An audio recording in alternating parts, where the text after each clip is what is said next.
तो तुम्हें शर्त के अनुसार 10,000 स्वर्ण मुद्राएं देनी पड़ेंगी।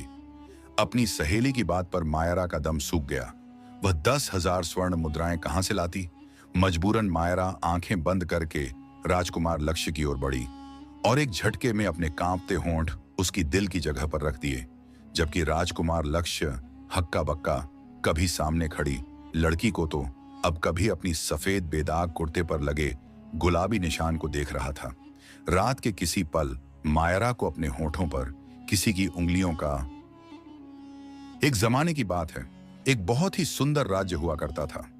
वहां के राजा बहुत ही दयालु और न्यायप्रिय थे। वह राज्य अपनी ताकत और व्यापार के लिए पूरे देश में मशहूर था। उस राज्य के युवराज का नाम था लक्ष्य। युवराज लक्ष्य सिर्फ अपनी बहादुरी के लिए ही नहीं, बल्कि अपनी खूबसूरत शक्ल और रोबदार व्यक्तित्व के लिए भी जाने जाते थे। उनकी आंखों में एक गहरा सुकून था, चेहरे पर हमेशा गंभीरता छाई रहती थी। वे राजसी वस्त्र पहनते थे जो उनकी शान को 4 गुना बढ़ा देते थे। उनके आसपास हमेशा सेवक और सिपाही रहते थे जो उनसे एक खास दूरी बनाए रखते थे।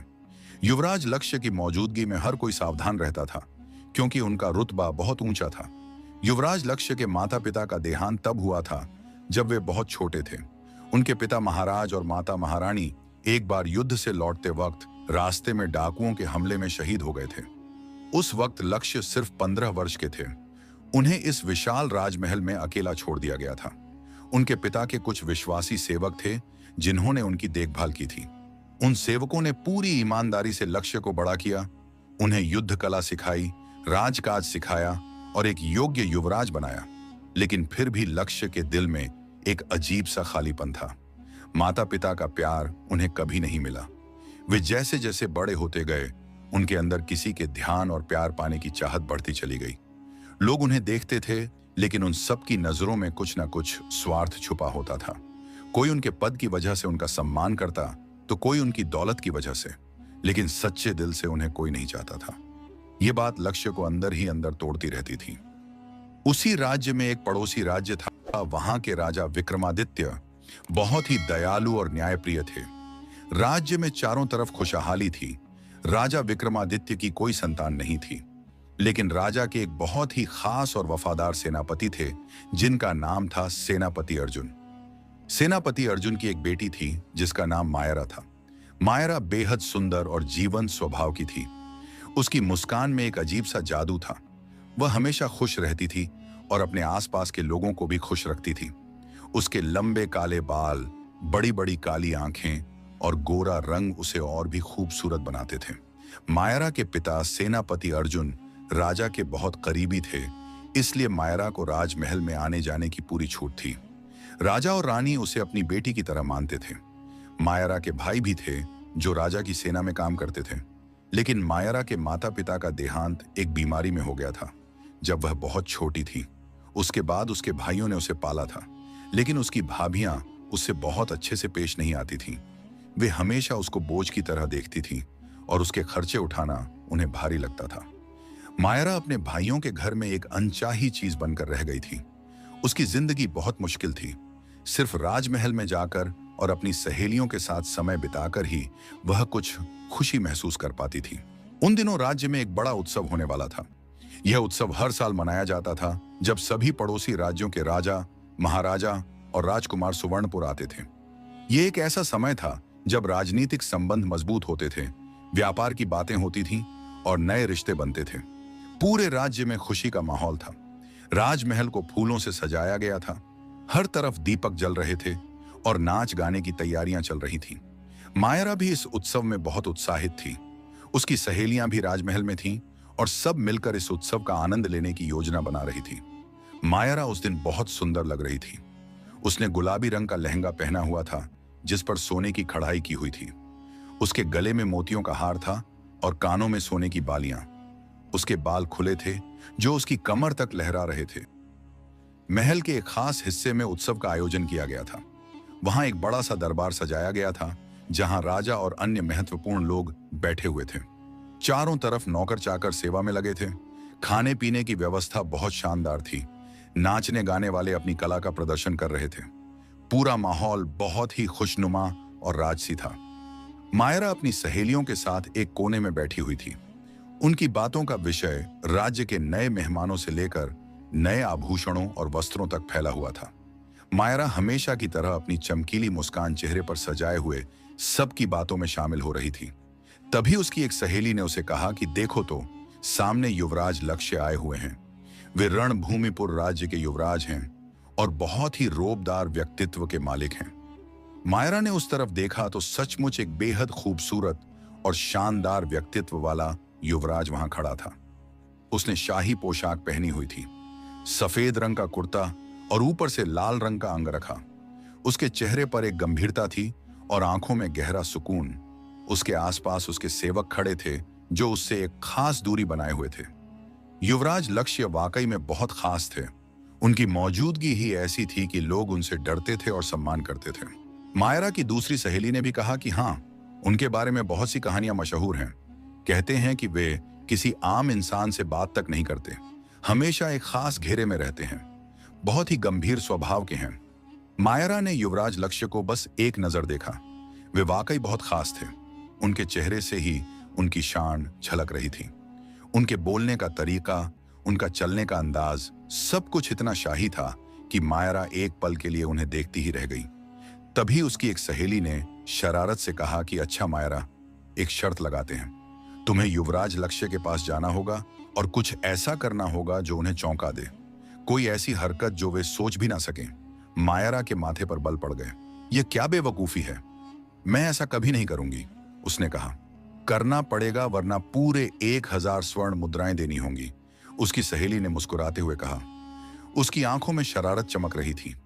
1000 स्वर्ण मुद्राएं मायरा के लिए बहुत बड़ी रकम थी। वह तो एक साधारण परिवार से थी और इतनी बड़ी रकम उसके पास कहां से आती। इससे भी बढ़कर वह अपनी सहेलियों के सामने हार मानने को तैयार नहीं थी, खास तौर पर जब बात चुनौती की हो। थोड़ी हिचकिचाहट के बाद जो उसके चेहरे पर साफ दिख रही थी, मायरा ने हार मान ली। ठीक है, लेकिन याद रखना यह पूरा पागलपन है और अगर कुछ हुआ तो इसके जिम्मेदार तुम सब होगी। उसने गहरा सांस लिया। दिल की धड़कनें बहुत तेजी से धड़क रही थीं, जिन्हें बड़ी मुश्किल से संभाला, जैसे कोई तूफान आने वाला हो। उसके कदम अब धीरे धीरे युवराज लक्ष्य की तरफ बढ़ने लगे थे। दरबार का शोर धीरे धीरे उसके कानों में कम होता चला गया। उसे सिर्फ अपने कदमों की आहट सुनाई दे रही थी। हर कदम के साथ उसका दिल सीने से बाहर निकलने को बेताब था। युवराज लक्ष्य किसी जरूरी बात में लगे हुए थे। उनका चेहरा इस वक्त बहुत गंभीर था और वे किसी की तरफ देख भी नहीं रहे थे। उनका पूरा ध्यान सिर्फ अपनी बात पर था। मायरा उनके बिल्कुल करीब पहुंच गई। उसकी नजर सीधे युवराज लक्ष्य के दिल की जगह पर जाकर अटक गई। उन्होंने सफेद बेदाग कुर्ता पहना हुआ था और उसके ऊपर लाल रंग का अंगरखा। एक पल के लिए उसके हाथ कांप उठे। वह शर्मिंदगी और डर के मिले जुले एहसास से घिर गई। पूरा शरीर जैसे सुन्न हो चुका था। उसका जी चाहा कि इस बेवकूफी भरी शर्त को छोड़ दे। मुझे यह नहीं करना चाहिए। लेकिन फिर उसे 1000 स्वर्ण मुद्राओं की याद आई। 1000 स्वर्ण मुद्राएं, पूरी 1000। मायरा ने सोचा कि अगर वह यह शर्त हार गई तो उसे 1000 स्वर्ण मुद्राएं देनी पड़ेंगी और उसके पास इतनी बड़ी रकम कहां से आएगी। उसके भाई तो उस पर पहले ही बोझ समझते हैं। अगर उन्हें पता चला कि उसने शर्त में इतना बड़ा नुकसान किया है तो वे उसे कभी माफ नहीं करेंगे। इससे बेहतर तो यह है कि वह यह छोटा सा काम कर दे। बस एक पल का ही तो काम है। और फिर बिना किसी हिचकिचाहट के, एक पल के लिए भी सोचे बगैर, मायरा ने अपने लाल होंठों को युवराज लक्ष्य के अंगरखे के दिल की जगह पर रख दिया। यह सिर्फ एक पल का खेल था। एक बिजली का झटका जैसा दोनों को लगा। युवराज लक्ष्य की आंखें हैरत से फैल गईं। उन्होंने अपनी बात एकदम से रोक दी और नजर उठाकर मायरा को देखा। उनकी आंखों में एक ऐसी चमक थी जो मायरा ने पहले कभी नहीं देखी थी। वह चमक उत्सुकता, हैरत और एक गहरी कशिश का मिला जुला एहसास था। मायरा एक पल के लिए वहां ठहरी। युवराज लक्ष्य की आंखों में उभरते हुए सवाल को महसूस किया और फिर जैसे ही होश आया वह वहां से भाग गई। दरबार से बाहर निकलकर उसने एक लंबी सांस ली, जैसे उसे दोबारा जिंदगी मिली हो। उसकी दोनों सहेलियां हंसते हुए उसके पीछे आई थीं। मायरा, तुमने तो कर दिखाया, तुम तो जीत गई, उसकी एक सहेली ने खुशी से कहा। मायरा का दिल अभी तक तेजी से धड़क रहा था। उसे अपनी जीत का एहसास तो था, लेकिन इसके साथ ही एक अजीब सा डर भी था। उसने मुड़कर दरबार की तरफ देखा, जहां युवराज लक्ष्य अब एकदम पत्थर बने बैठे थे। उनकी आंखें अब भी मायरा के जाने वाले रास्ते पर जमी हुई थीं। चेहरे पर अजीब से भाव थे जिन्हें पढ़ना मुश्किल था। मायरा को लगा उसने कोई बड़ी गलती कर दी है, कोई ऐसी गलती जिसके नतीजे अभी उसे मालूम नहीं थे। यह सिर्फ एक पागलपन की शर्त थी, लेकिन उसे क्या खबर थी कि यह वह पल था जो कभी कभी पूरी जिंदगी को बदल कर रख देता है।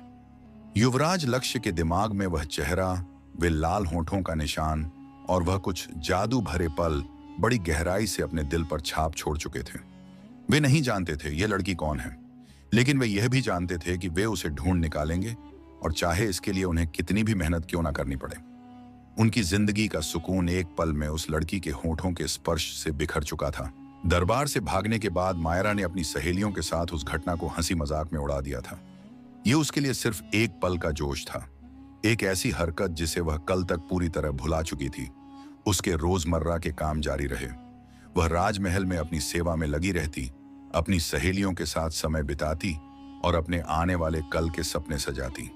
लेकिन उसे क्या खबर थी कि उसकी छोटी सी हरकत ने राज्य के सबसे ताकतवर युवराज के दिमाग में एक तूफान मचा दिया है। युवराज लक्ष्य के लिए मायरा सिर्फ एक पल नहीं थी, बल्कि एक ऐसा निशान थी जो उनके दिमाग में गहराई से उतर चुका था। उन्होंने अपनी जिंदगी में हर चीज पर पूरी तरह नियंत्रण रखना सीखा था, और फिर मायरा का यूं अचानक आना और फिर यूं गायब हो जाना उनकी बर्दाश्त के बाहर था। यह उनके अहम को ठेस पहुंचाने के साथ साथ उनके अंदर की उत्सुकता को भी चरम पर ले जा चुका था। आखिर वह लड़की कौन थी? उसके इतने करीब आने का और फिर उन्हें इस तरह छूने का क्या मतलब था? युवराज लक्ष्य ने अपने मुख्य सेवक को बुलाया, जो उनके हर आदेश को बिना पूछे पूरा करता था। मुझे उस लड़की की सारी जानकारी चाहिए जो कल दरबार में मेरे पास आई थी। उसका नाम, उसका परिवार, उसका घर, सब कुछ। और यह सब मुझे आज रात तक चाहिए। युवराज लक्ष्य की आवाज में ऐसी सख्ती थी जो उनके सेवक ने कम ही सुनी थी। युवराज लक्ष्य ने किसी भी जानकारी को छोड़ने का इरादा नहीं किया था। उन्होंने अपने ऊंचे रुतबे का इस्तेमाल किया, जो राज्य में बेमिसाल था। उनके लिए मायरा को तलाश करना कोई मुश्किल काम नहीं था। वे राज्य के सबसे ताकतवर युवराज थे, जिनके पास किसी भी चीज की कोई कमी नहीं थी। कुछ ही घंटों में ही मायरा की सारी जानकारी, उसके पिता का नाम, उसका परिवार, उसके घर का पता, यहां तक कि उसके भाइयों की जानकारी तक सब उनके सामने मौजूद थी। युवराज लक्ष्य की आंखों में एक नई तरह का जुनून उभर आया। अब वे मायरा को हासिल करना चाहते थे। यह सिर्फ एक जिज्ञासा नहीं, बल्कि एक गहरी भावनात्मक प्यास भी बन चुकी थी। उन्होंने मायरा के चेहरे को कई बार याद किया, उसके होठों के निशान को अपने अंगरखे पर महसूस किया, और उनका इरादा और भी मजबूत होता चला गया। अगले कुछ दिन मायरा के लिए बिल्कुल सामान्य रहे। वह राजमहल जाती, अपनी सहेलियों के साथ हंसती बोलती और घर आकर आराम करती। उसे एहसास नहीं था कि एक अनजान परछाई उसका पीछा कर रही है। एक काले रंग का रथ अक्सर उसके पीछे दिखाई देता, जो पल भर के लिए नजर आता और फिर जल्दी ही गायब हो जाता। मायरा को लगता कि शायद यह सिर्फ उसका भ्रम है, या शायद वह इतनी थकी हुई है कि उसे हर रथ अपना पीछा करता हुआ लगता है। लेकिन वह रथ किसी और का नहीं, युवराज लक्ष्य का था। वे खुद उस रथ में बैठकर मायरा का पीछा कर रहे थे। वे उसे दूर से देखते, उसकी हर गतिविधि पर नजर रखते और उसके बारे में और जानने की कोशिश करते। मायरा यह सोच भी नहीं सकती थी कि उसका और युवराज लक्ष्य का भला क्या संबंध हो सकता है। वे इतने बड़े युवराज और वह एक साधारण सी लड़की। एक दिन जब मायरा राजमहल से वापस आ रही थी और सुनसान रास्ते पर थी, वही काला रथ एक बार फिर उसके पीछे आता दिखाई दिया। इस बार वह बहुत करीब था। मायरा का दिल जोर जोर से धड़कने लगा।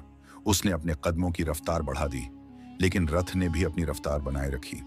मायरा ने घबराकर आसपास देखा। उस रथ के अलावा और मायरा के अलावा वहां कोई दूसरा इंसान नजर नहीं आ रहा था। डर की एक ठंडी लहर उसकी रीढ़ की हड्डी में दौड़ गई। उसे अब पूरा यकीन हो चुका था कि यह सिर्फ कोई संयोग नहीं है। अचानक रथ उसके सामने आकर रुक गया। मायरा ने घबराकर देखा और उसके कदम वहीं के वहीं रुक गए। अगले ही पल रथ का दरवाजा खुला और युवराज लक्ष्य रथ से बाहर निकले। उनकी आंखों में वही पुरानी चमक थी जो उन्होंने दरबार में देखी थी, लेकिन इस बार उसमें गुस्सा और एक अजीब सा जुनून भी शामिल था। मायरा का रंग एकदम से सफेद पड़ गया। उसने देखा कि युवराज लक्ष्य ने इस वक्त भी वही अंगरखा पहना हुआ था जो उन्होंने उस दिन दरबार में पहना था। दिल की जगह पर मायरा के होठों का हल्का सा निशान अब भी मौजूद था। यह देखकर मायरा को बेहद शर्मिंदगी और साथ ही साथ डर महसूस हुआ। युवराज लक्ष्य धीमे कदमों से मायरा की तरफ बढ़ रहे थे। उनकी शख्सियत इतनी असरदार थी, उनका अंदाज इतना रोबदार था कि मायरा डर के मारे पीछे हट गई। उसके हाथ कांप रहे थे और गला सूख चुका था। युवराज लक्ष्य ने उसके करीब आकर उसके चेहरे को गौर से देखा। उनकी आंखें मायरा की आंखों में गहराई से डूब गईं और मायरा को ऐसा लगा जैसे वे उसकी आत्मा तक में झांक रहे हों। माहौल में खामोशी छाई हुई थी, सिर्फ उन दोनों की सांसों की आवाजें सुनाई दे रही थीं। हवा में एक ऐसा ठंडापन था जैसे कोई तूफान आने वाला हो। युवराज लक्ष्य ने अपने खास रोबदार अंदाज में लेकिन ठहरे हुए शब्दों में कहना शुरू किया, तुम मेरे होश चुरा कर यूं जा नहीं सकती। इस एक बात ने मायरा के होश उड़ा दिए। इसका मतलब था कि युवराज लक्ष्य उसे ढूंढकर उसके पीछे आए थे। उसके दिल में एक ही वक्त में डर, हैरत और कुछ समझ न आने वाले एहसास छा गए। उसे लगा जैसे उसके चारों तरफ दुनिया गोल गोल घूमने लगी हो। वह किसी ऐसे खेल का हिस्सा बन चुकी थी जिसकी उसे खबर भी नहीं थी। युवराज लक्ष्य के चेहरे पर एक जीत भरी मुस्कुराहट उभरी, जैसे वे अपने शिकार को अपनी पकड़ में ले चुके हों। मायरा को मालूम नहीं था कि उसकी जिंदगी का सबसे खतरनाक और जुनूनी अध्याय शुरू होने वाला था। उसे यह भी मालूम नहीं था कि उसकी आजादी का आखिरी दिन हो सकता है। मायरा की आंख खुली तो वह किसी अनजान सी जगह पर एक अजनबी कमरे में थी। उसके सिर में तेज दर्द हो रहा था और उसे चक्कर भी आ रहे थे। आखिरी बात जो उसे याद आई वह सुनसान रास्ते पर युवराज लक्ष्य के साथ अकेली खड़ी थी और फिर उनकी सख्त मजबूत पकड़ और एक तेज झटका। उसके बाद धीरे धीरे सब कुछ उसकी आंखों के सामने धुंधला होता चला गया था। उसे याद नहीं था कि वह कब बेहोश हुई, यहां कैसे लाई गई, उसके साथ क्या हुआ। वह कमरा बहुत खूबसूरत था। हर तरफ कीमती फर्नीचर, रेशमी पर्दे, दीवारों पर महंगी कलाकृतियां सजी हुई थीं। हवा में किसी महंगे इत्र की खुशबू फैली हुई थी। सूरज की हल्की सी किरण खिड़की से अंदर आ रही थी, जो कमरे की शान और शौकत को और भी बढ़ा रही थी। उसने उठने की कोशिश की, लेकिन उसका सिर चकरा गया। जैसे ही उसकी नजर अपने कपड़ों पर पड़ी, उसका दिल जोर जोर से धड़कने लगा। उसने आज भी वही कपड़े पहने हुए थे जो उसने उस दिन दरबार में पहने थे। और फिर उसकी नजर बिस्तर के पास रखे हुए एक अंगरखे पर पड़ी। यह वही अंगरखा था जो युवराज लक्ष्य ने उस दिन दरबार में पहना था। और सबसे डरावनी बात यह थी कि उसके दिल की जगह पर मायरा के होठों का वह गुलाबी निशान अभी भी मौजूद था। यह देखकर उसे एक तेज झटका लगा, जैसे किसी ने उसकी रूह को खींच लिया हो। इसका मतलब था वह कोई सपना नहीं देख रही थी, बल्कि यह भयानक सच्चाई थी। वह युवराज लक्ष्य की कैद में थी। मायरा का सारा शरीर गुस्से और डर से बुरी तरह कांपने लगा। अभी वह अपने ख्यालों में डूबी थी कि दरवाजा खुला और युवराज लक्ष्य कमरे में दाखिल हुए। उनके चेहरे पर एक सुकून भरी मुस्कुराहट फैली थी, लेकिन उनकी आंखों में एक अजीब सी चमक अब भी चमक रही थी। जुनून और एक रहस्यमय मुस्कुराहट के साथ उनकी शख्सियत पहले से भी ज्यादा रोबदार लग रही थी। मायरा ने उन्हें देखकर गुस्से से मुंह फेर लिया। उसकी नसों में खून तेजी से दौड़ने लगा। ये सब क्या है? मैं यहां कैसे आई? आपने मुझे कैद किया है, उसने कांपती आवाज में सोचा। उसके मन में डर और गुस्से का मिला जुला असर था। युवराज लक्ष्य ने एक पल के लिए मायरा को देखा। उनकी नजर मायरा के चेहरे पर जैसे जम सी गई, जैसे वे उसमें कुछ तलाश करने की कोशिश कर रहे हों। उनके चेहरे पर एक विजयी मुस्कान थी। तुम वहां से आई हो जहां तुम्हें नहीं आना चाहिए था, और अब तुम वहां हो जहां तुम्हें होना चाहिए, उन्होंने शब्दों को अजीब तरीके से कहते हुए सोचा। उनके अंदाज में बेहद सुकून था, जैसे वे कोई आम सी बात कर रहे हों। मायरा को लगा जैसे वे कोई पागल हैं। वो बिस्तर से नीचे उतरी। उसके पैर लड़खड़ा रहे थे। उसने संतुलन बनाए रखने की कोशिश की, लेकिन उसका शरीर काबू में नहीं था। मुझे यहां से जाने दीजिए, आप मुझे यूं कैद करके नहीं रख सकते। यह गलत है। मैं अपने भाइयों को बताऊंगी, वे आपको नहीं छोड़ेंगे। उसने मन ही मन चीखना शुरू कर दिया। युवराज लक्ष्य ने आराम से अपने हाथ पीछे बांधे और उसकी तरफ धीरे धीरे कदम बढ़ाए। उनके चेहरे पर कोई भाव नहीं था। कैद? यह कैद नहीं है मायरा, यह तुम्हारा नया घर है और तुम यहां अपनी मर्जी से रहोगी, चाहे तुम्हें इसका एहसास बाद में हो। उनकी आवाज में ऐसी ठंडक थी कि मायरा की रीढ़ की हड्डी में एकदम से सनसनी सी दौड़ गई। वह एकदम कमरे की दीवार से जा लगी। उसके पास अब भागने का कोई रास्ता नहीं था। आप पागल हैं, मैं आपको कभी माफ नहीं करूंगी, मायरा ने मन ही मन बेबसी से सोचा। युवराज लक्ष्य ने कदम और आगे बढ़ाए। उनके चेहरे पर एक गहरी मुस्कुराहट फैल गई जो मायरा को और भी ज्यादा डरा रही थी। तुम नहीं जानती कि मैं कौन हूं। इस राजमहल की दीवारें इतनी मजबूत हैं कि बाहर की दुनिया को अंदर की कोई खबर नहीं होती। और जहां तक तुम्हारे जाने का सवाल है, तुम अब मेरी जिंदगी से ऐसे नहीं निकल सकती। मैंने तुम्हें ढूंढा है और अब तुम मेरी हो। उनके शब्दों में ऐसा हक था कि मायरा सहम गई। उसने दरवाजे की तरफ भागने की कोशिश की, लेकिन युवराज लक्ष्य ने एक पल में ही उसका हाथ पकड़ लिया। उनकी पकड़ बहुत मजबूत थी। तुम कहीं नहीं जा रही और यही तुम्हारी किस्मत है, उन्होंने दोबारा कहा। इस बार उनकी आंखों में और भी ज्यादा तेज जुनून की लहरें दिखाई दे रही थीं। मायरा ने अपनी पूरी ताकत से हाथ छुड़ाने की कोशिश की, लेकिन वह सफल ना हो सकी। उसी पल उसे एहसास हुआ वह वाकई उनकी कैद में आ चुकी है। एक ऐसे युवराज की कैद में जिनकी आंखों में जुनून की आग भड़क रही थी और जिससे निकलना असंभव था। उसके दिमाग में सिर्फ एक ही ख्याल था, ये जुनूनी युवराज हैं और मैं इनके जुनून की कैद में आ चुकी हूं और बचाव का कोई रास्ता नहीं था। मायरा को युवराज लक्ष्य के साथ रहते कई दिन बीत चुके थे।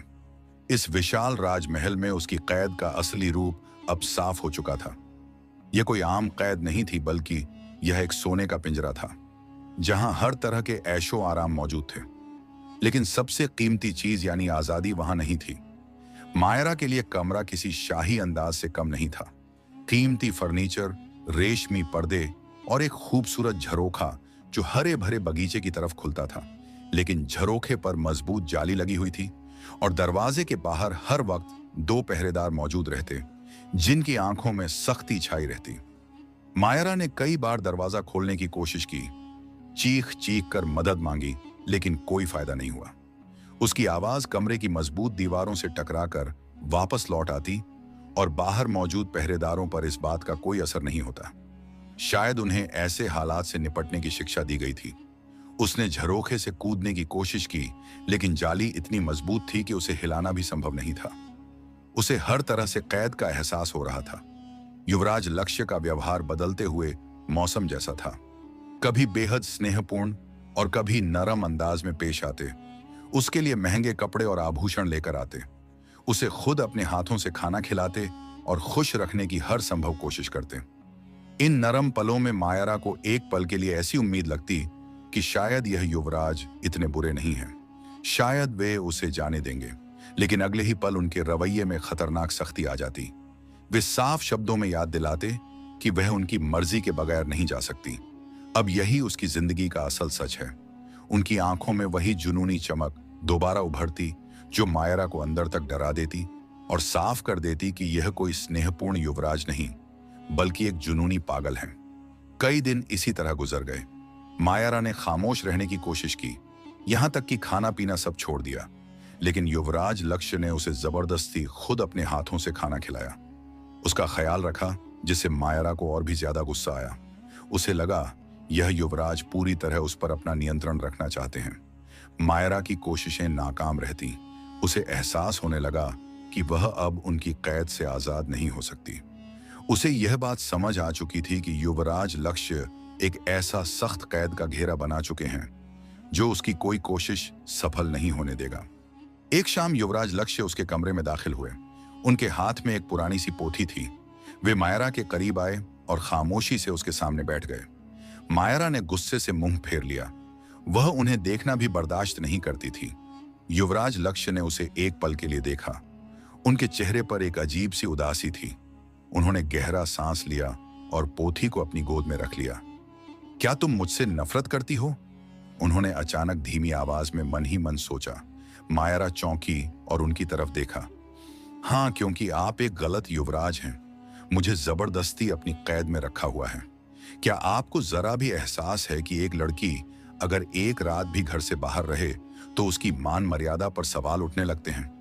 और आपने तो मुझे इतने दिनों से अपनी कैद में रखा हुआ है। सोचिए क्या इज्जत रह गई है मेरी समाज में। समझ में नहीं आता कि मैं क्या मुंह दिखाऊंगी लोगों को।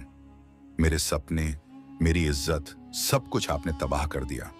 मायरा की बड़ी बड़ी आंखों से आंसू फिसलकर उसके गालों पर बहने लगे। आप आखिर हैं कौन? आप क्यों किसी को ऐसे कैद में रखते हैं? उसने मन ही मन नफरत और गुस्से से सोचा। युवराज लक्ष्य के चेहरे पर एक उदास मुस्कुराहट बिखर गई। मुझसे नफरत मत करो मायरा, मैं तो तुम्हें पागलों की तरह चाहता हूं। तुमने मुझे वह सुकून दिया है जो मेरे अंदर कभी भी नहीं था। जब उस दिन तुम दरबार में मेरे पास आई थी, मुझे लगा जैसे मुझे कोई बहुत कीमती तोहफा मिल गया हो, जो स्वयं भगवान ने मेरे लिए भेजा हो। मैं तुम्हें खोना नहीं चाहता मायरा। डर लगता है कि अगर कोई झरोखा या दरवाजा खुला रह गया तो तुम चली जाओगी और मेरी जिंदगी फिर से सुनी हो जाएगी। इसलिए मैं हर झरोखे और हर दरवाजे पर पहरा रखता हूं। तुम्हें देखे बिना नींद नहीं आती। एक नजर देख लेता हूं तो दिल में चैन आ जाता है और एक सुकून भरी मीठी नींद आती है। मैं सिर्फ इतना पाने की आस रखता हूं कि तुम मेरी आंखों के सामने रहो। मैं पूरी जिंदगी सिर्फ तुम्हें देखकर सुकून से काट सकता हूं। उनकी आवाज में एक ऐसी शिद्दत थी जो मायरा के दिल को छू गई। यह शब्द युवराज लक्ष्य के जुनूनी व्यवहार के पीछे छिपे गहरे अकेलेपन और प्यार की प्यास का खुलासा कर रहे थे। मायरा एक पल के लिए खामोश हो गई। उन शब्दों की गहराई को समझने की कोशिश करने लगी। उसे एहसास हुआ कि युवराज लक्ष्य का यह जुनून सिर्फ ताकत का दिखावा नहीं, बल्कि शायद किसी गहरे खालीपन और प्यार की प्यास का नतीजा था। लेकिन उसने अपना चेहरा युवराज लक्ष्य की तरफ से गुस्से से मोड़ लिया। युवराज लक्ष्य ने उसकी इस बेरुखी को दिल से महसूस किया। उन्होंने हाथ बढ़ाकर मायरा को छूना चाहा, लेकिन उनका हाथ हवा में ही रुक गया। उन्होंने अपना हाथ पीछे कर लिया और एक गहरा सांस लेकर वे कमरे से बाहर चले गए।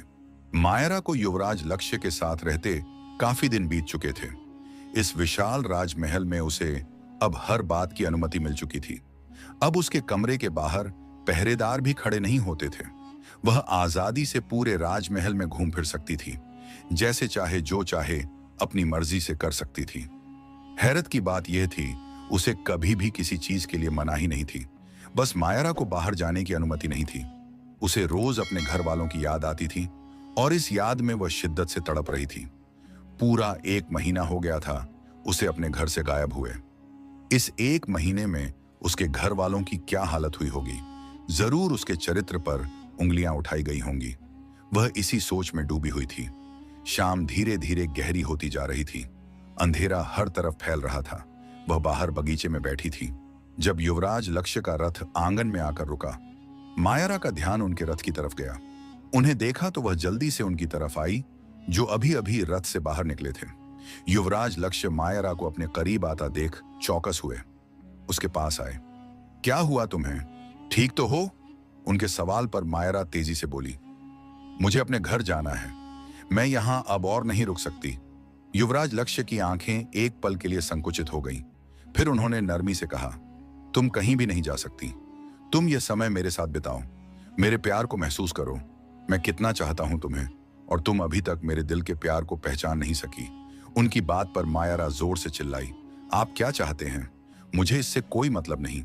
आप कृपया मुझे यहां से जाने दें, वरना मैं एक दिन यहां से खुद ही भाग जाऊंगी। युवराज लक्ष्य ने गर्दन को एक तरफ झुकाकर उसे रुचि से देखा। इतनी हिम्मत है तुम्हारे अंदर कि तुम मेरी अनुमति के बगैर मेरे राजमहल से कदम भी बाहर निकाल सको? यह बात मायरा अच्छे से जानती थी। उसकी आंखों में आंसू जमा हो गए। वह जानती थी कि जिद और गुस्से से वह इन युवराज को नहीं मना सकती। शायद नरमी से मान जाएं, शायद उसके आंसुओं से पिघल जाएं। यह सोचकर ही उसने विनती करके युवराज लक्ष्य को राजी करने की कोशिश की। समझने की कोशिश करें, मैं इतने दिनों से घर से गायब हूं। मेरे घर वाले मुझे लेकर परेशान हो रहे होंगे। आप कृपया मुझे यहां से जाने दें। कृपा करें, मुझ पर दया करें। उसकी बात के जवाब में युवराज लक्ष्य ने हाथ बढ़ाकर उसकी आंखों से बहते आंसुओं को साफ कर दिया और बोले, तुम मुझ पर दया क्यों नहीं कर लेती? मुझसे प्यार कर लो। कह दो कि तुम सिर्फ मेरी हो। मुझसे वादा करो कि तुम यहां से सिर्फ अपने घर जाओगी, और वह भी मेरे साथ। उसके बाद तुम तुरंत मेरे साथ वापस आ जाओगी। फिर हम दोनों विवाह कर लेंगे। जिंदगी आसान हो जाएगी। जब चाहे अपने घर वालों से मिल सकती हो। बताओ, अगर मेरी शर्त मंजूर है तो मैं तुम्हें आज ही तुम्हारे घर लेकर जाऊंगा।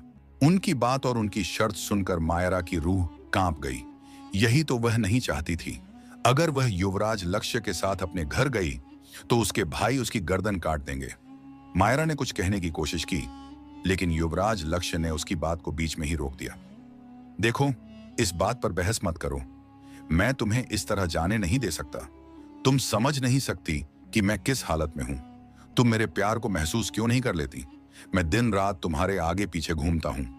मैं तुम्हें साफ शब्दों में बता चुका हूं कि तुमसे किस कदर प्यार करता हूं। तुम फिर भी मुझे मेरे प्यार का जवाब प्यार से क्यों नहीं देती? मुझे ऐसा लगता है अगर तुम चली गई तो मैं तुम्हें खो दूंगा। युवराज लक्ष्य के शब्दों में अजीब सी बेबसी और बेचैनी थी। मायरा कुछ पल खामोश रही।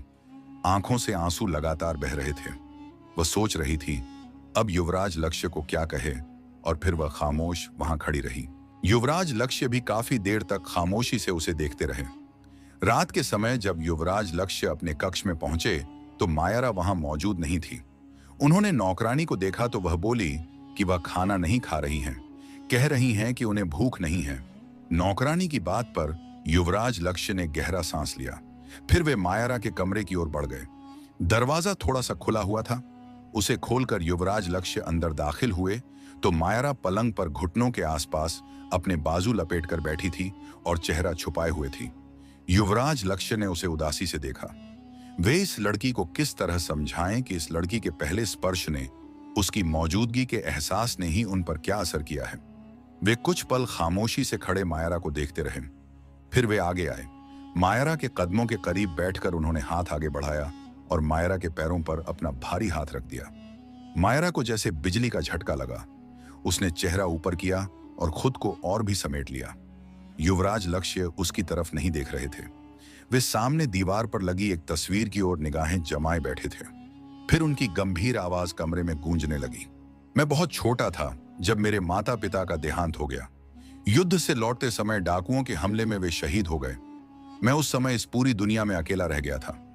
तुम्हें पता है मैं उस वक्त सिर्फ 15 वर्ष का था और इतने बड़े राजमहल में अकेला रहता था। मेरे पिता के कुछ खास सेवक थे जिन्होंने मेरी देखभाल की। वे बहुत वफादार थे। उन्होंने पूरी ईमानदारी से मुझे पाला, मुझे बड़ा किया, मेरी हर जरूरत का ख्याल रखा। लेकिन फिर भी मेरे दिल में एक अजीब सा खालीपन था। मैं जैसे जैसे बड़ा होता गया मेरे अंदर किसी का ध्यान पाने की चाहत बढ़ती चली गई। मैं चाहता था लोग मुझे ध्यान से देखें, और लोग देखते भी थे, लेकिन उनकी नजरों में एक स्वार्थ छिपा होता था। मुझे आज तक ऐसा इंसान नहीं मिला जिसकी मौजूदगी ने मुझे सुकून दिया हो। मायरा, तुम वह पहली लड़की हो जिसकी मौजूदगी में मुझे सुकून आता है। जब मैंने पहली बार तुम्हें दरबार में देखा, मैं तुम्हारी एक ही नजर में दीवाना हो गया था। तुमने उस वक्त मेरे करीब आकर मेरे दिल की धड़कनों को अपने होठों से छुआ था। तुम्हारी वह मासूम सी शरारत मेरी जिंदगी का एक कीमती खजाना बन गई।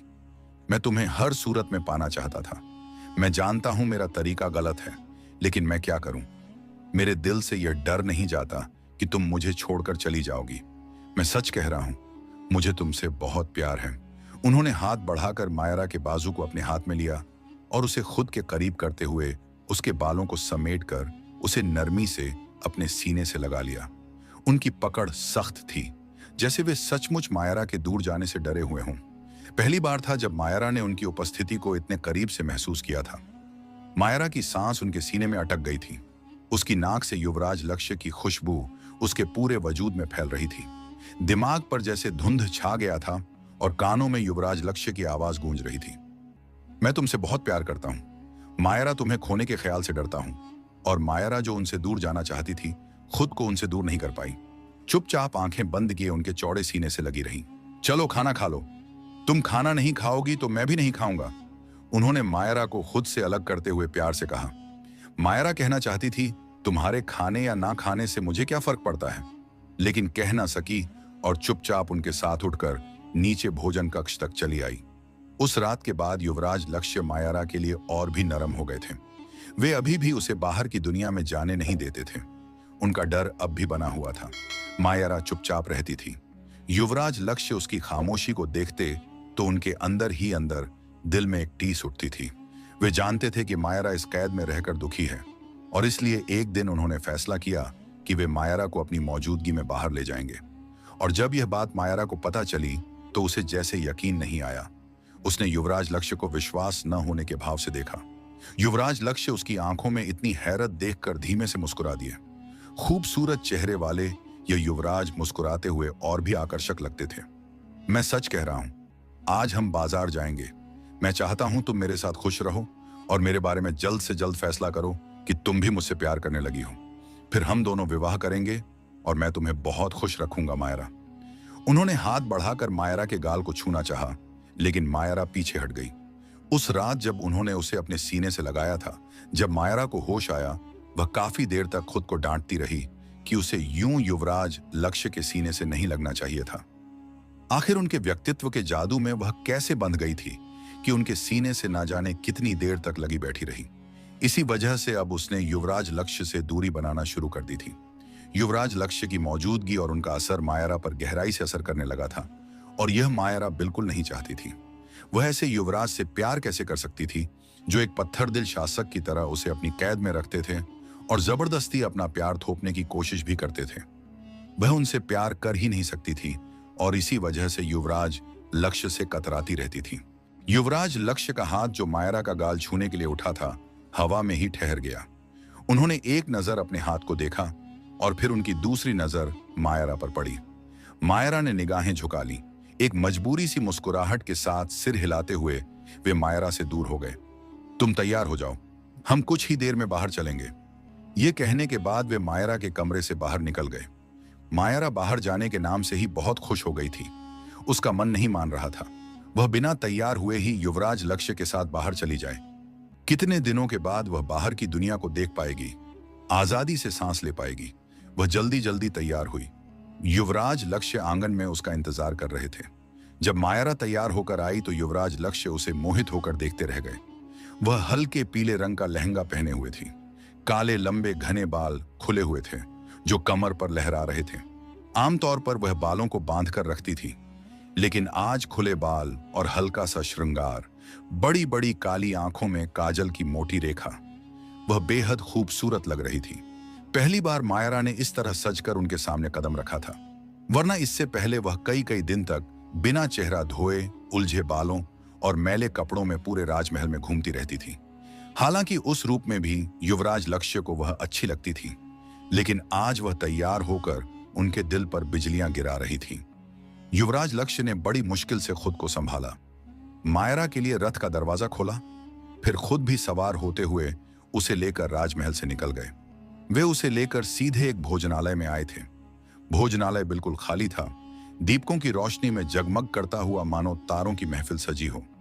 जिस हिस्से में युवराज लक्ष्य और मायरा बैठे थे, वहां सेवकों के अलावा कोई नहीं था। मायरा ने हैरानी से चारों तरफ देखा तो युवराज लक्ष्य उसके कान के करीब झुककर धीमे स्वर में बोले, मैं नहीं चाहता था कि आज हमारे बीच कोई तीसरा इंसान मौजूद हो, इसलिए मैंने यह पूरा भोजनालय तुम्हारे लिए खाली करवा दिया। अब तुम्हारे और मेरे अलावा यहाँ कोई नहीं होगा। उनकी यह बात सुनकर मायरा की रीढ़ की हड्डी में सनसनी दौड़ गई और पलकें भारी होकर झुक गईं। युवराज लक्ष्य आकर्षक अंदाज में मुस्कुराते हुए उसका हाथ थामकर उसे मेज तक ले आए, जिस पर फूल बिखरे हुए थे और दीपक जल रहे थे। जादुई और खामोशी से भरे माहौल में हर तरफ एक नरम रोशनी फैली थी। युवराज लक्ष्य भोजन का आदेश दे चुके थे। भोजन आया तो मायरा चुपचाप खाना खाती रही।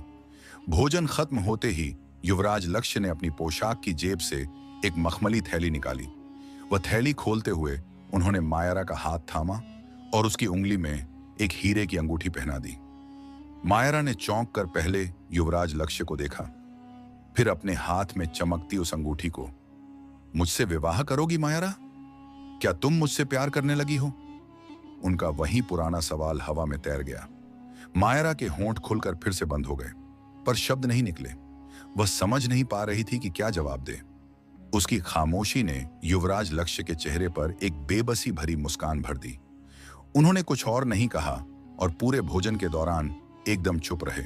भोजनालय से निकलकर दोनों बाजार पहुंचे। मायरा ने कई वस्त्र खरीदे, जिनमें से ज्यादातर युवराज लक्ष्य ने खुद पसंद किए थे। जब वह वस्त्र बदलने के लिए कक्ष की तरफ बढ़ी तो वहीं खड़ी एक दासी अचानक उससे टकरा गई। मायरा चौंक कर उसे देखने लगी, लेकिन दासी बिना कुछ कहे आगे बढ़ गई। उसके हाथ में अचानक एक मुड़ी हुई पर्ची आ गई थी। उसका दिल तेजी से धड़कने लगा। उसने कंप कपाते हाथों से पर्ची खोली। पर्ची में लिखा था कि वह मायरा को बचपन से जानने वाला एक राजकुमार था। दोनों राज परिवार एक दूसरे को जानते थे। उस राजकुमार ने कभी मायरा के लिए विवाह का प्रस्ताव भी भेजा था और उसके भाई भी इस रिश्ते से राजी थे। लेकिन उस रिश्ते को आगे बढ़ने से पहले ही मायरा युवराज लक्ष्य के कब्जे में आ गई थी। वह राजकुमार अब राज्य का नामी न्यायाधीश था। उसे मायरा की लापता होने का पता था और वह चुपचाप उसकी तलाश में लगा हुआ था। उसके साथियों ने भवन में हुई घटना के बारे में उस राजकुमार को बता दिया था और तभी वह समझ गया था कि मायरा युवराज लक्ष्य की पकड़ में है। अपनी पहुंच का उपयोग करके उसने इस बात की पुष्टि भी कर ली थी। आज उसे खबर मिली थी कि युवराज लक्ष्य मायरा को लेकर बाहर आने वाला है और वह पूरी तैयारी के साथ बाजार में मौजूद था। पर्ची में लिखा था कि किसी तरह युवराज लक्ष्य को भटकाकर बाजार से थोड़ी दूर बनी भोजनशाला में पहुंच जाए, आगे वह संभाल लेगा। वह वहीं उसका इंतजार कर रहा है। अगर वह एक बार उसके पास आ गई तो वह उसे हमेशा के लिए युवराज लक्ष्य से दूर ले जाएगा। पर्ची में आगे लिखा था कि वह मायरा से कितना प्रेम करता है। वह तो अपनी माता को मायरा के भाइयों के पास विवाह की तिथि तय करने भेजने वाला था, लेकिन उससे पहले ही मायरा गायब हो गई। लोगों ने मायरा के बारे में गलत बातें की, उसका नाम बदनाम किया, लेकिन उसने कभी मायरा को नहीं भुलाया। हर दिन हर रात उसने मायरा को याद किया। उसने खुद से वादा किया था कि मायरा को ढूंढ निकालेगा, उसे सम्मान दिलवाएगा। कोई उंगली, कोई नजर मायरा के बीते समय की तरफ नहीं उठेगी। वह मायरा को जिस हाल में मिलेगी उसी हाल में अपना लेगा। पर्ची पढ़कर मायरा के दिल की धड़कन तेज हो गई। उसे पता नहीं था कि वह राजकुमार उससे इतना गहरा प्रेम करता है। उसके लिए यह एक उम्मीद की किरण थी, एक सहारा जो अब तक उसे नामुमकिन लगता था। यह उसके पास शायद पहला और आखिरी मौका था युवराज लक्ष्य की कैद से बाहर निकलने का। वह कुछ पल तक खड़ी वहीं सोचती रही, फिर उसने फैसला कर लिया। उसी समय युवराज लक्ष्य भुगतान कर रहा था। मायरा धीरे धीरे पीछे हटी। उसकी पीठ पर सावधान नजर डालते हुए युवराज लक्ष्य किसी युवक से बातचीत में इतना व्यस्त था कि उसने गौर ही नहीं किया कि मायरा वहां से दूर जा रही है। मौका हाथ से निकलने देने का सवाल ही नहीं था। मायरा ने अपने कदम बाहर की ओर बढ़ा दिए। मार्ग सुनसान था। वह तेजी से चल रही थी, चल नहीं रही थी बल्कि भाग रही थी। उसे लग रहा था वह युवराज लक्ष्य की पकड़ से मीलों आगे निकल आई है। जब तक युवराज लक्ष्य ने उसे ढूंढना शुरू किया होगा वह बहुत दूर हो चुकी होगी, लेकिन वह गलत साबित हुई थी। अभी वह दूसरे मार्ग पर ही मुड़ी थी कि बिल्कुल पत्थर बनकर रह गई। उसके ठीक सामने युवराज लक्ष्य का रथ खड़ा था।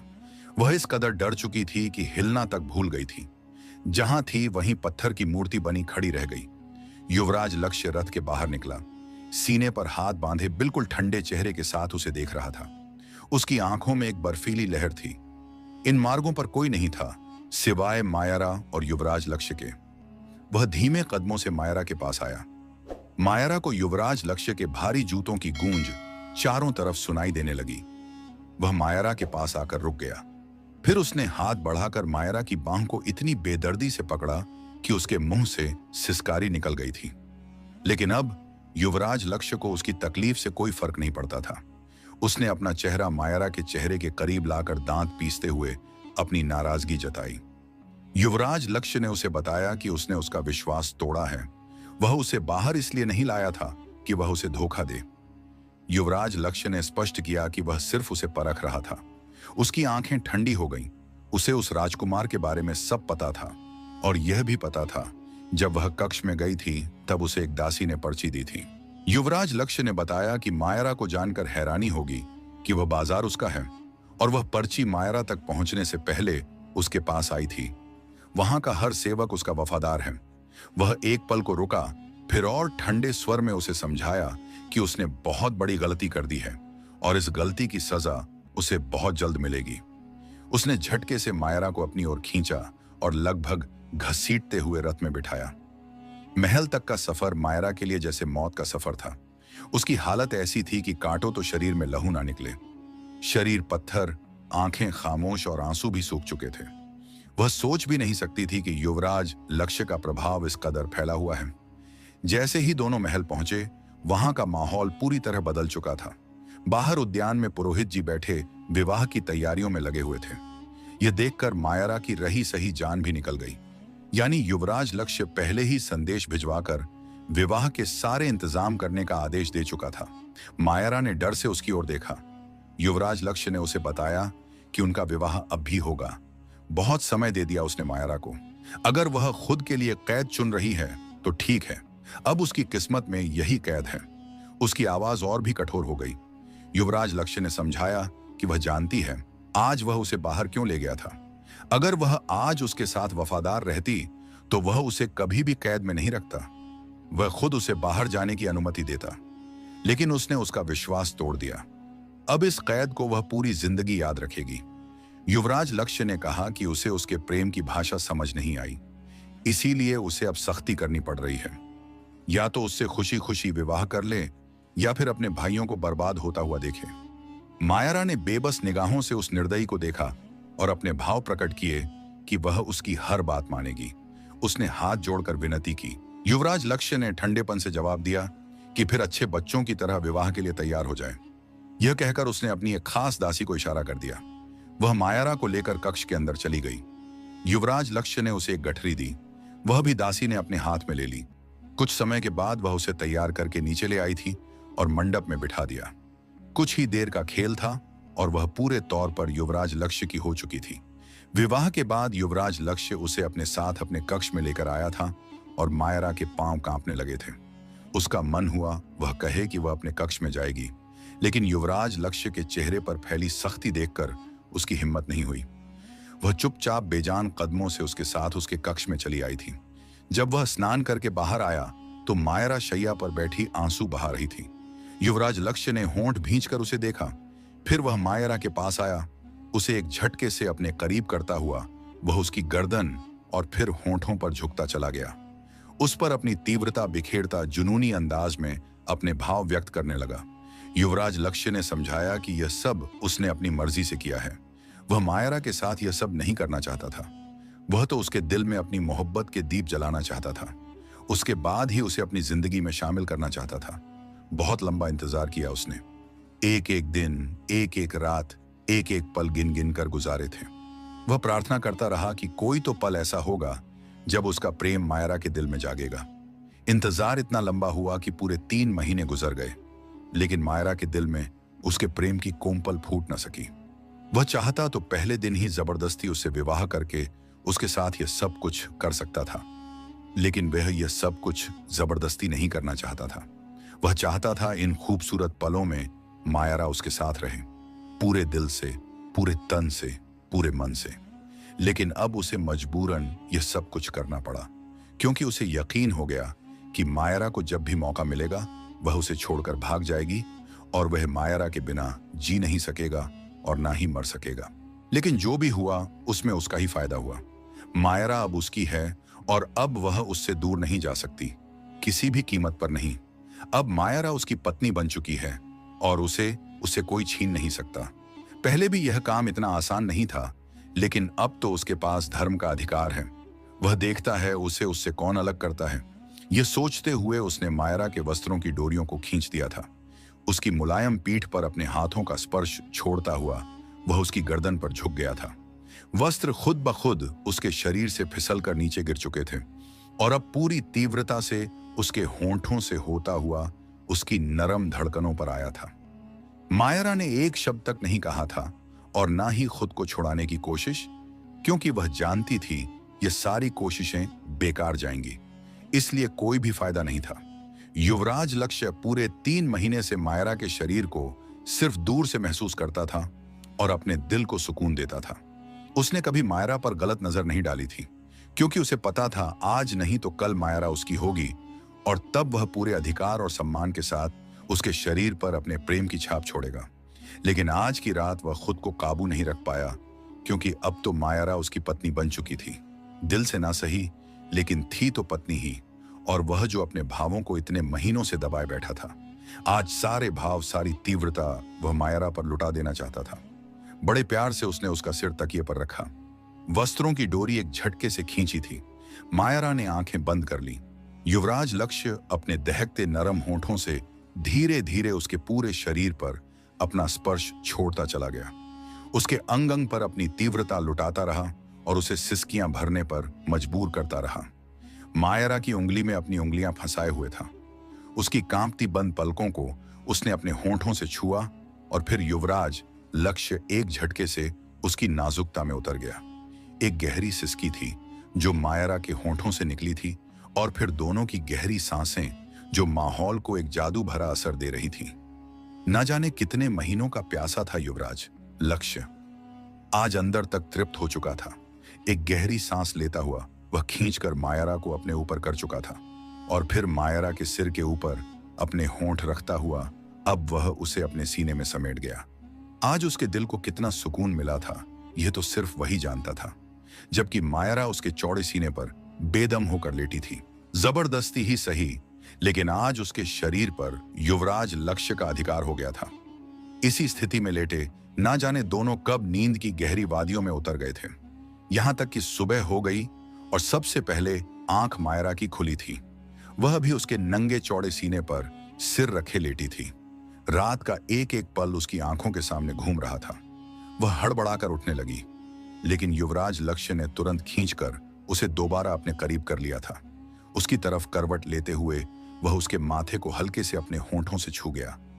युवराज लक्ष्य ने नींद में ही संकेत दिया कि वह लेटी रहे और कहीं ना जाए। उसकी बाहों का घेरा तंग था।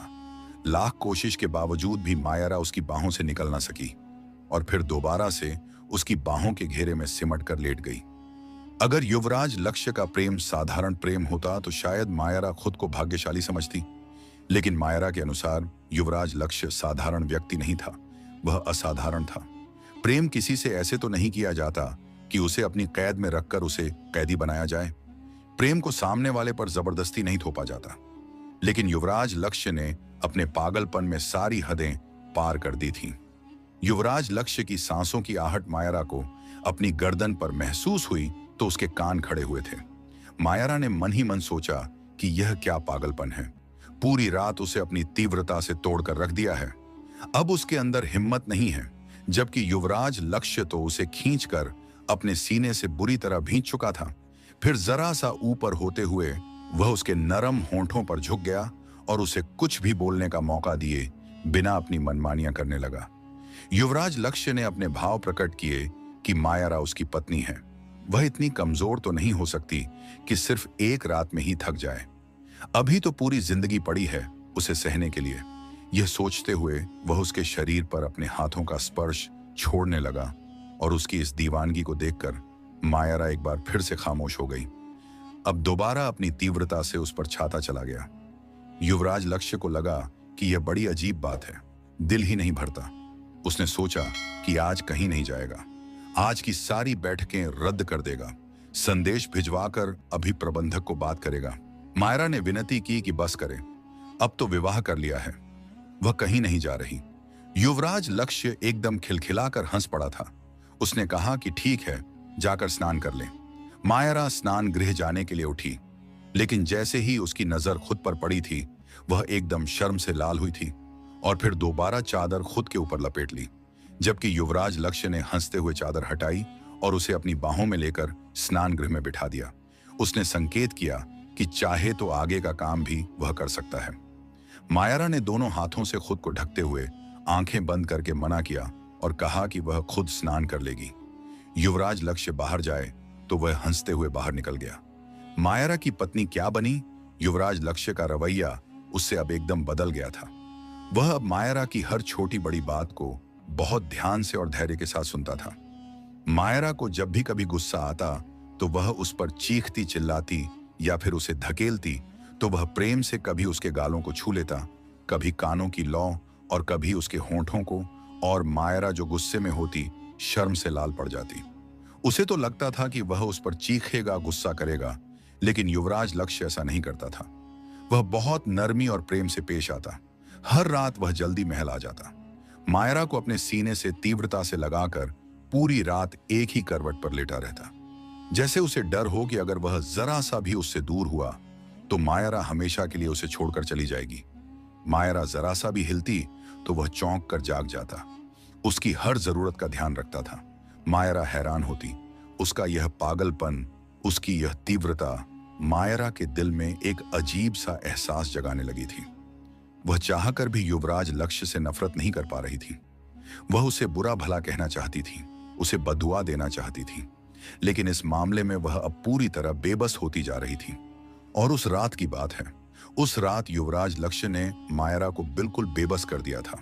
मायरा ने उसे गुस्से में धक्का दिया, लेकिन जब युवराज लक्ष्य दोबारा उसके करीब आने लगा तो मायरा का धैर्य टूट गया और उसने गुस्से में उसके चेहरे पर एक जोरदार थप्पड़ दे दिया। मायरा के मन में आया कि वह बहुत घटिया व्यक्ति है, जिसने सिर्फ और सिर्फ उसके साथ जबरदस्ती की है। वह उसे कभी माफ नहीं करेगी। उसकी आंखें आंसुओं से भीग चुकी थीं। युवराज लक्ष्य की आंखें लाल अंगारे की तरह जल उठीं। वह उसे घूरता रहा, फिर अचानक जुनूनी अंदाज में उसकी तरफ बढ़ा। दोनों हाथों से उसे थाम लिया। होंठ खुलने को थे, लेकिन वह रुका। फिर एक झटके से मायरा को छोड़ दिया। उसकी आवाज भारी और दर्द से भीगी हुई थी। युवराज लक्ष्य ने स्वीकार किया कि हाँ, वह घटिया व्यक्ति है। उसका दोष सिर्फ इतना है कि उसने मायरा से प्रेम किया है। उसे खोने के ख्याल से वह डर जाता है। इतना डर जाता है कि मायरा को जबरदस्ती अपने पास रख लिया। हाँ, यही है उसका अपराध। वह तेज तेज सांसें लेने लगा। उसकी आंखों में पागलपन तैरने लगा। युवराज लक्ष्य ने कहा कि वह खोने से डरता है मायरा को, लेकिन मायरा को उससे क्या मतलब? मायरा को तो बस उसे ठुकराने में, उसे धिक्कारने में मजा आता है। मायरा को उसके प्रेम की तीव्रता नहीं दिखती, उसकी कोशिशें नजर नहीं आती।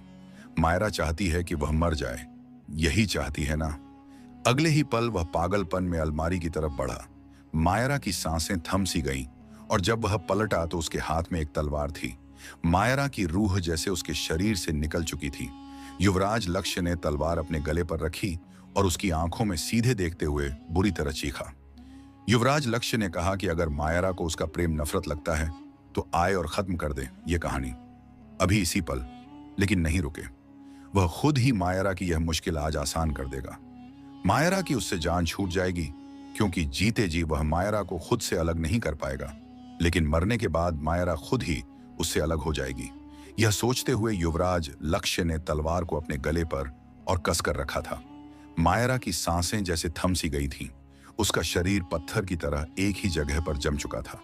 लेकिन अगले ही पल जैसे उसकी नसों में जान लौटी थी, वह एकदम दौड़कर युवराज लक्ष्य के पास पहुंची और उसके हाथ से तलवार छीनकर दूर कक्ष के कोने में फेंक दी। तलवार दीवार से टकराकर जमीन पर गिर चुकी थी। मायरा ने झपट कर युवराज लक्ष्य का वस्त्र पकड़ा, उसे जोर से झकझोरते हुए एक थप्पड़ उसके गाल पर दे दिया और रोते रोते चीख पड़ी। मायरा के मन में आया कि वह पागल है और वह उसके साथ एक पल भी नहीं रहेगी। वह उसे छोड़कर चली जाएगी। यह सोचकर वह फूट फूट कर रो पड़ी। लेकिन अजीब बात यह थी कि वह रोते रोते खुद को युवराज लक्ष्य के चौड़े सीने से चिपका चुकी थी।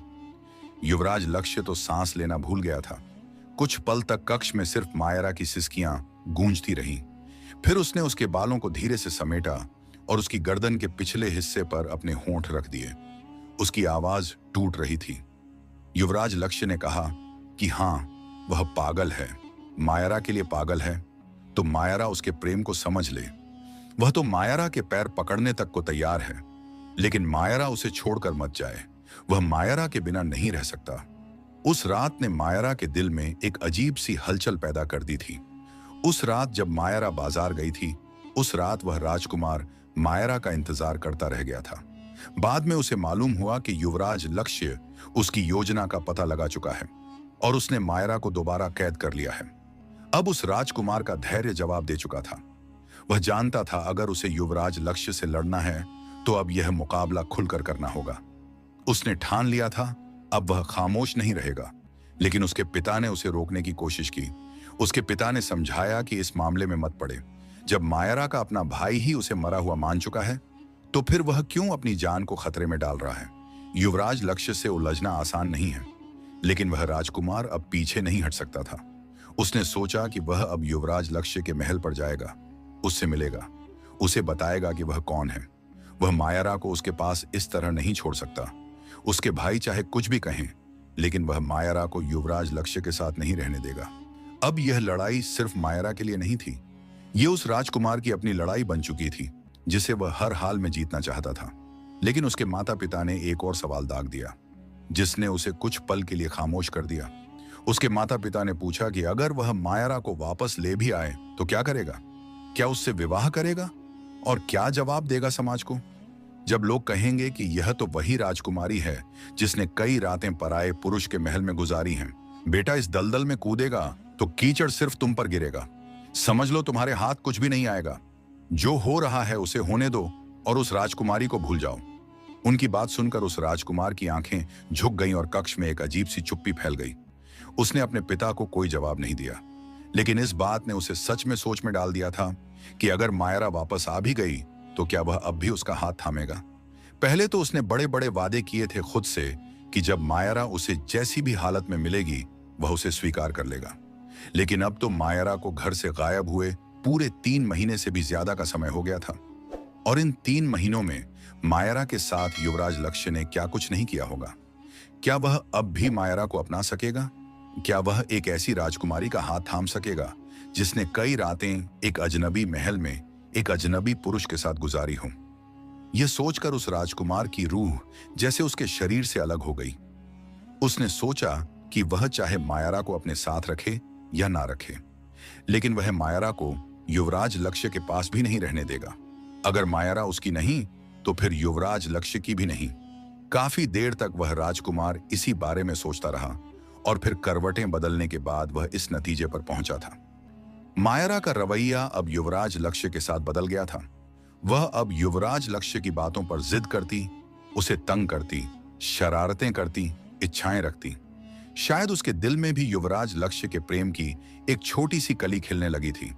उसके भाइयों ने पलटकर भी उसे नहीं देखा था। सिर्फ एक वह राजकुमार ही था जिसने उसकी तलाश करने की कोशिश की थी। यह कोशिश भी उसके भाई कर सकते थे, लेकिन उन्होंने कभी हिम्मत नहीं दी। माता पिता के बाद वह तो घर में सिर्फ एक फालतू चीज बनकर रह गई थी, जिसके खर्चे उठाना भी उन लोगों को भारी लगता था। उसका अस्तित्व उन सब पर बेहद भारी हो गया था। मायरा को वापसी का कोई रास्ता दिखाई नहीं दे रहा था। शायद इसीलिए वह युवराज लक्ष्य को अपनी किस्मत मान बैठी थी। और फिर युवराज लक्ष्य बुरा तो नहीं था, उसे चाहता भी तो बहुत था। उसके प्रेम में कोई कमी नहीं थी।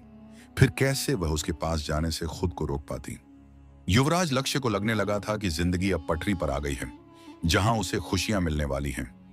लेकिन वह नहीं जानता था कि अब आगे क्या होने वाला है। उस दिन वह अपने दरबार में बैठा था जब उसके महल के बाहर खड़े रक्षक का संदेश आया था। युवराज लक्ष्य को हैरत का एक जोरदार झटका लगा था। राजदूत राजदूत वहां क्या कर रहे हैं? उसने पूछा। रक्षक ने तेजी से सारी बात बता दी तो युवराज लक्ष्य की आंखों में खून उतर आया। जिस समय वह महल पर पहुंचा, राजदूतों की भारी टुकड़ी उसके महल में प्रवेश कर रही थी। युवराज लक्ष्य ने खा जाने वाली निगाहों से मुख्य दूत को घूरा और फिर उस राजकुमार की ओर देखा। फिर उसकी निगाहें मायरा से जाकर उलझ गई, जो सहमी हुई एक कोने में खड़ी थी। लेकिन युवराज लक्ष्य को महल में प्रवेश होता देखकर भी वह उसके करीब नहीं आई थी। और यह देखकर युवराज लक्ष्य का दिल एक पल में ही डूबकर उभर आया था। कहीं यह सब कुछ मायरा ने उस राजकुमार के साथ मिलकर तो नहीं किया? हो सकता है वह उसे भटका रही हो। अचानक ही उसके दिल में यह विचार आया था, तो वह अंदर ही अंदर जैसे टूटने लगा। अगर इस सब में मायरा शामिल है तो वह आज खुद को खत्म कर देगा। उसने अपने मन ही मन में फैसला कर लिया था। फिर वह उस राजकुमार की तरफ बढ़ा और खा जाने वाली निगाहों से उसे घूरते हुए पूछा कि वह उसके महल में क्या कर रहा है। उसके सवाल पर उस राजकुमार ने बनावटी हैरानी का प्रदर्शन करते हुए कहा कि क्या युवराज लक्ष्य को नहीं पता कि वह यहाँ क्या करने आया है? उस राजकुमार ने कहा कि युवराज लक्ष्य ने उसकी मंगेतर को यहाँ कैद करके रखा हुआ है। वह उसे यहाँ से ले जाने आया है। युवराज लक्ष्य के लिए बेहतर यही होगा कि वह मायरा को यहाँ से जाने दे, वरना उसका अंजाम बहुत बुरा होगा। राजदूतों के पास सारे सबूत हैं और उसके एक इशारे पर युवराज लक्ष्य की प्रतिष्ठा 2 कौड़ी की होकर रह जाएगी।